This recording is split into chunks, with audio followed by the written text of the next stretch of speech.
Hi everyone, this video is going to talk about the most common fretting hand mistakes and how you can fix them. Stick around to the end because the last point is one that even experienced players make. If ever you get pain in your fretting hand, or in fact anywhere, just take a break. The first point is actually going to show you how to stop getting wrist pain in the first place. The biggest mistake I see is people have too much of a bend in their wrist. That is uncomfortable, so we need to prevent that bend in the wrist. And one way to do that is to get the neck higher.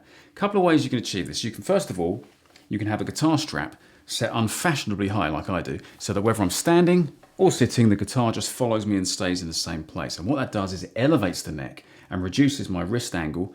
By the way, if you're using a heavy guitar like a Les Paul, I recommend a really thick strap to really spread that weight across the shoulder. The other thing you can do is you can elevate your right leg using something like a collapsible stand like this, and that gets the guitar up slightly higher, which gets the neck higher as well. So that without the stand, my neck's down here. With the footstool, my neck comes up to here, and again reduces the angle on the wrist.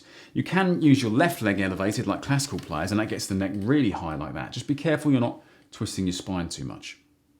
You can even get a device, if you're a classical guitarist, that elevates the guitar by resting on your leg and against the bottom of the guitar, which means you don't have to twist around as much. The next mistake I see is that people do not have their thumb on their fretting hand vertical. Now, I don't mean your thumb has to be constantly bolt upright like this. You can be slightly off center. But what you don't want to do is you don't want your thumb like this, pointing sideways. You don't want it under the neck. And sometimes I even see people just having their thumb floating around. You have an opposable thumb and forefingers for a reason, and we have to use that opposable thumb to grip the neck. Now, there's a kind of a debate amongst guitarists as to whether the thumb should be round the back of the neck like this, pushing into the neck, or whether it should be over the top. Well, most of the time, it's better to have the thumb behind the neck. However, I'm not going to tell you off for doing that because I sometimes do it. Jimi Hendrix used to do it, and if it's good enough for Jimi, it's good enough for us. But there are certain times when you don't want your thumb behind the neck. If you're playing anything stretchy, like say bar chords or scales, you will get much more of a stretch when your thumb is behind the neck. But all the time, regardless of what you're doing, the thumb is fairly vertical like this, pointing to the ceiling. It's never sideways like that. Look what happens as well when my thumb is behind the neck and pointing upwards. And also my neck is elevated. I can have a really big stretch. If I have my thumb over the top, I reduce my stretch, and if the neck is too low, I reduce it even more. The next mistake I see is people hold the guitar like a baseball bat. So they kind of hold it like that. Okay, and the problem with that is my stretch is now limited to just a few inches from my first finger to my pinky. If you want to have more of a stretch, drop your palm away and look at how your fingers spread out. What beginners often do, especially when they're learning bar chords, is they have their palm too close to the neck. They bring their fingers in, and of course the fingers are beyond the neck, so they have to curl the fingers in and their stretch is reduced to this. What you want to do here is drop your palm away and my stretch comes back and I can reach those notes. Another common mistake is people fret in the wrong place. So let's say, for example, I'm playing the 5th fret on the G string. You want to be fretting right up against the fret that you're playing. So I'm up against the 5th fret, I'm really close to it, I'm not on the fret, I'm behind it. But what I don't want to do is this. I don't want to start veering over to the middle of the fret where I get this buzzing sound. I want to be right up against the fret.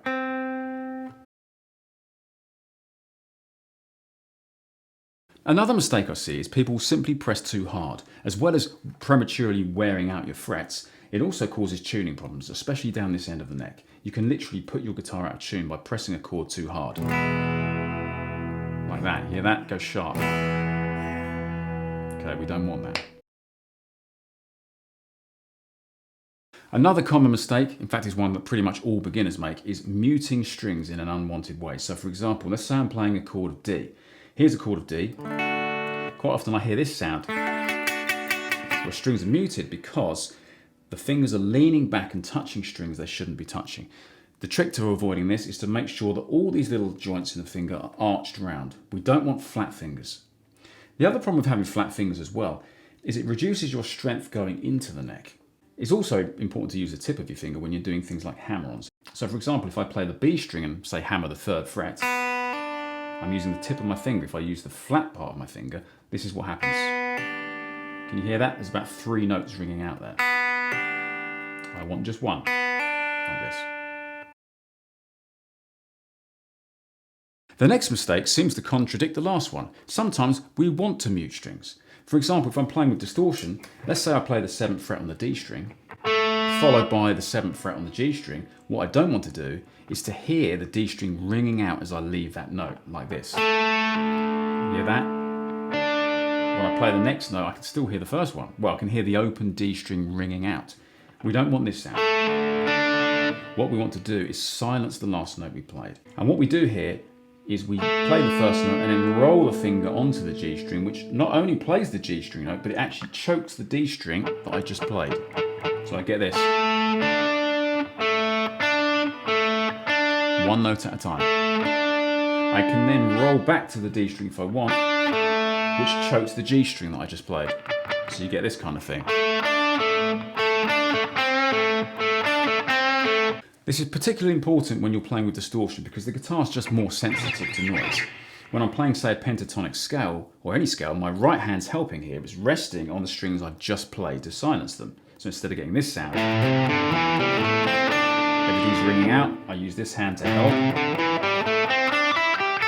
But when I'm coming back, it's more about the left hand. When I play a string, my left hand allows itself to just slightly lean on the previous string to choke those notes.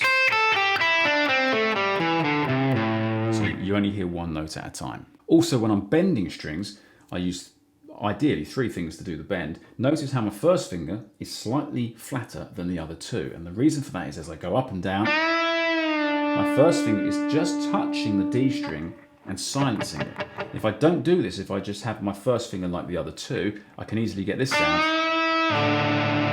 where I've clipped the D string by mistake. Another common problem is that people's hands are simply out of sync.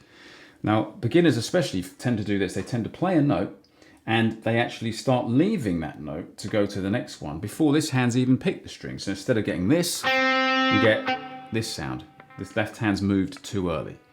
Make sure you're practicing in sync by playing slowly or, where possible, with a metronome. You might find that difficult and boring at first, so just keep it slow and work up to speed. Finally, this last problem is not only common to beginners, even experienced players get this wrong as well. You're using the wrong fingers. Now, first of all, if you're a beginner, you need to start using all of your fingers. And you can practice that in a very simple way. You could literally pick apart on the neck, say the 5th fret, and just play 4 notes in a row using all 4 fingers. And try that on every string. After a while, this becomes quite easy when ascending, but when descending, it's quite hard. So again, you have to practice that. Pinky 3rd, middle finger 1st. Now for the intermediate players, you might have learnt some scales, like maybe a pentatonic scale. As a general rule, when notes are, say, 1 fret apart, you want to be playing 2 adjacent fingers, most of the time. And if they're 2 frets apart, you want to be using your 1st and 3rd. If they're 3 frets apart, you can use pinky or your 3rd. Kind of depends on how big your hands are or whether you're going to bend the string or what you're going to do. But what you don't want to do is be doing something like this with your 2nd finger. One thing I see a lot is this movement where people play 2 adjacent frets with 1st and 3rd fingers. There are exceptions where you might want to do that, but generally you would use 2 adjacent fingers. Now for the more advanced players, here's a really common mistake. When you're playing scales or licks with 3 notes per string, I see this a lot where people do a big stretch like this, say 5th fret, 7th fret and 9th fret. And people will use their 1st finger and then they use their 3rd finger and then they use pinky. I said earlier that when you do something like 5 to 7, you can use your 3rd finger. But when pinky has to then make a stretch to this 9th fret here, pinky and the 3rd finger do not like separating by 2 frets. The middle finger is fine with that. So if you're playing 5, 7, 9, you want to go 1st, 2nd, pinky. It's a much more efficient motion than 1st finger, 3rd finger, pinky, which is stretchy. Anyway, thank you for watching. If you liked that video and it was useful to you, please click like and subscribe, and I'll see you next time.